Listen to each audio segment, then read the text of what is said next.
When I first got my offer letter, I Googled my salary, compared it to what my friends in consulting, corporate, what they were making, and generally wondered if I made a mistake. But here's what I didn't understand at the time. My salary is only part of what I actually make. And once I actually sat down and added up all the benefits, the number looked completely different to me. So that's what this video is about. The federal benefits that your HR office technically tells you about, but nobody actually explains. And so kind of part one of this video is your TSP, or your thrift savings plan. And this one's kind of the biggest one. Most, new federal employees don't contribute enough or don't touch it at all. And so the thrift saving plans, or I'll be referring it to the TSP from now on, it's the federal version of a 401k. It's the same concept, just different name. In your TSP, you can contribute 8% of your paycheck, and then it gets invested and it grows tax advantage. And so it only applies to FERS employees. If you started after 1986, you're almost certainly a FERS employee. And so the government automatically contributes 1% of your salary, whether you contribute anything or not. And so then they match your contributions dollar for dollar up to 5%. And so if you contribute 5%, you get 5% back from the government. And so if you're not contributing at least $5, you are literally leaving money in the DC bureaucracy's pocket. And so say if you're making $60,000 a year and you're not contributing 5%, you're leaving roughly $3,000 a year just sitting there. That's real money. That can add up to a vacation, a car payment, 6 months of groceries, whatever. And so there's two different types of TSPs. You have your traditional versus your Roth. And so your traditional TSP contributions go in pre-tax, and so you pay taxes when you withdraw in retirement. Your Roth TSP contributions go in after tax, and growth and withdrawals are tax-free. And so which TSP do you want to invest in? It kind of depends on your tax situation, but usually early career, lower income, Roth TSP definitely makes more sense. And you can split contributions between both if you want to hedge yourself. And so the TSP, it's a little bit different than your average 401k. And so there's different funds within a TSP. It's definitely different than a 401k. And so I'll just kind of keep this simple. There's the G fund. This is government securities, ultra safe, barely beats inflation. And it's really just only good if you're over the age of 60. And so then you have the F fund. This is your bond index. It'll make slightly more than the G fund, but it's still pretty conservative. Then you got the C fund. This tracks the S&P 500, and this is what you'll want to be in heavily when you're young.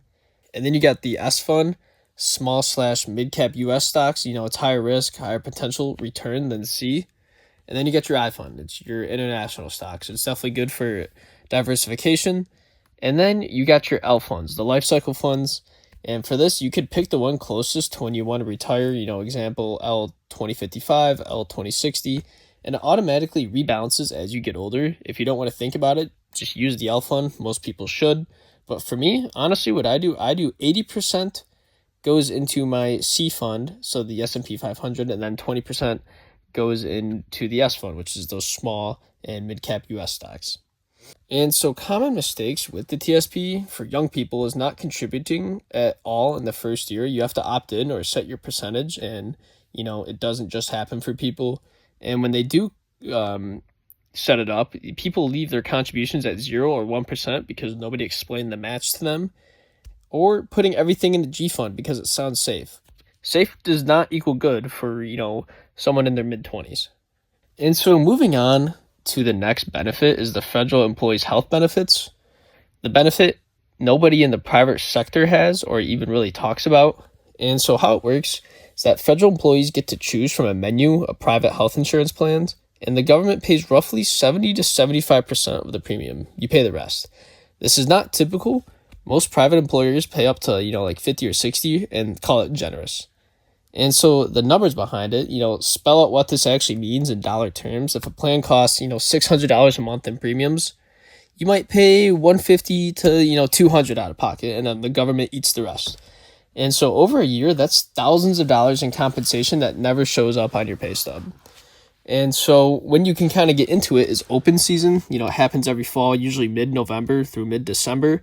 And that's when you pick or change your plan for the following year. If you miss it, you're locked in until next open season, unless you have a qualifying life event, such as like a marriage or new dependent or anything like that. And I know if you're a new employee, they can enroll within 60 days of starting. And so how do I actually choose a plan? I wouldn't just pick BCBS because your parents have it. Actually do the math, look at the premium cost, the deductibles, co-pays for stuff you actually use, like out-of-pocket max, whether your current doctors are in network, BCBS basic versus standard versus FEP Blue Focus, lots of options within one carrier alone. Kaiser, if you're in an area where Kaiser operates and you like the HMO model, you can use OPM's plan comparison tool. It's actually pretty decent.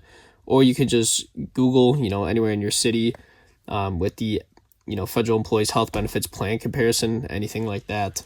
And so I know that some Federal Employees Health Benefit plans are high deductible health plans that qualify for an HSA, a health savings account. And so what an HSA is that it's a triple tax advantage. It contributes pre-tax, growth tax-free. It withdraws, tax-free for medical expenses. And if you're young and healthy and rarely use healthcare, an HSA can absolutely save you money. And HSA funds roll over year to year and they don't disappear, which is also a plus. And so what I use the most within the federal government benefit-wise is the student loan repayment program, or the REAP program. Most young people have loans and, almost none of them know their agency might just pay for them. And so what it is that federal agencies are authorized to repay student loans as a recruitment and a retention incentive. And this is a very real program, and it can pay up to $10,000 per year with a lifetime cap of $80,000 per employee, and payments go directly to the loan servicer, not to you. The catch with it is, and this kind of matters, it's entirely at your agency's discretion. Not every agency offers it. And the ones that do often have limited budgets for it, you have to ask. This is not something HR volunteers. And you typically have to sign a service agreement, usually, 1 year committing to stay at the agency, leave early, and you might have to repay the benefit. And the payments are taxable income, unlike the, personal loan forgiveness. You'll get a tax bill on whatever your agency pays. So you'll definitely have to budget for that. Me personally, it's only $100 per paycheck. So I'll definitely take the $10,000 per year that they give me. And so how to actually pursue it, you definitely go to your agency's HR benefits office and ask directly, does our agency offer the federal student loan repayment program, and how do I apply? And I wouldn't confuse this with the public service loan forgiveness program. It is a separate federal level program. And for this, you have to work in public service, make 120 qualifying payments on an income-driven repayment plan, and the remaining balance is forgiven, tax-free. These two programs can definitely stack, and your agency reduces your balance, and the PSLF forgives what's left after 10 years. And if you have federal student loans and you're planning to stay in government, and I know that the REAP does do some private loans as well now too. You should be on an IDR plan and track your PSLF payment count right now. And so I know most people think that student loan repayment is just something their friends in big log it, but your agency literally might pay your loans for you, and all you have to do is ask. And so this is kind of like the big picture of it and the math behind it. So I'll walk you through like a hypothetical, something like, $50,000 base in DC. It sounds humble, but add your TSP match, $3,000 a year, your federal employee health benefits contributions, $6,000 to $8,000 a year in premiums paid. You also have a pension. It's 1% of your high 3 salary times your years of service. And then you got your 11 federal holidays. It's $2,400 a year in paid non-working time. And then you got your annual sick leave accrual value. And so you're not making $50,000, you're making around $70,000+, and a good chunk of it is just in a form you can't see on your pay stub. And so why this matters, it definitely helps with career decisions, comparing a Fed job to a private offer. Use total comp, not just your salary. And, it definitely helps with your personal finance. You're not as broke as your paycheck might feel. And then also it helps you actually use these benefits. People who don't understand them don't use them. And so none of this stuff is really secret. It's all public information, but nobody sits down with you and actually explains it. That's kind of the whole point of this channel and video. And so I would encourage any federal employee to look at their TSP contribution rate today, literally today, not someday, and look up their federal employee health benefits plans during open season and pay attention to their leave balance. And definitely look into that REAP program. It's saving it's saving me right now. $833 a month, up to $10,000 per year. But that's it, guys. If you enjoyed this video, I know it's more pertained to federal employees, but hope you enjoyed the video. Like and subscribe. We'll see you guys in the next one.